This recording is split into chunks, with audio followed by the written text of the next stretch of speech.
இன்னைக்கு தோசை சுடலாமா இட்லி சுடலாமா திங்க் பண்ணிட்டு இருக்கும்போது எங்கள் மாமா தோசை சுட சொன்னாங்க. நான் வந்து எங்கள் மாமா வந்து இட்லி சுட சொன்னாங்க. நான் வந்து தோசை சுடலான்ட்டு இருந்தேன். எது ஈஸியாகுமோ அது பண்ணலான்னு நினச்சேன். பட் எது செஞ்சாலும் வேலை இருக்குது. தோசை செஞ்சால் 1/2 மணி நேரம் இங்கே நின்றுட்டு இதே வேலையை பண்ணிட்டு இருந்தோம். சரி இது வேலை ஜாஸ்தியான்ட்டு அது தவா கழுவுனோன்னா ஈஸி. பட் இட்லி செய்யலான்னா இட்லி சீக்கிரம் வச்சிடலாம், அது ஆகிடும். அதுக்கப்புறம் அது கழுவுனோன்னா அதுக்கு டைம் ஆகும். ஸோ எது செஞ்சாலும் டேஸ்ட்டாக தான் இருக்கும். பட் நம்ம கஷ்டப்படாமல் எதுவுமே நமக்கு டேஸ்ட்டாகவும் ஆகட்டும். எனக்கு சொல்ல தெரியல.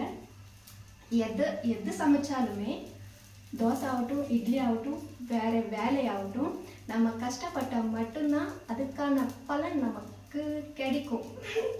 ஸோ எனக்கு சொல்ல தெரியல. நான் வேறு மாதிரி சொல்லணும்னு யோசித்தேன். பட் எனக்கு சொல்ல தெரியல.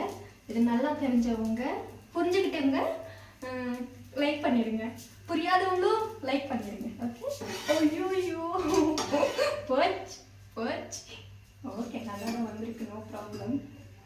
Okay bye friends. உங்கள் வீட்டில் என்ன சாப்பாடு இன்னைக்கு கமெண்ட் ஆனில்லை, சாரி. பை.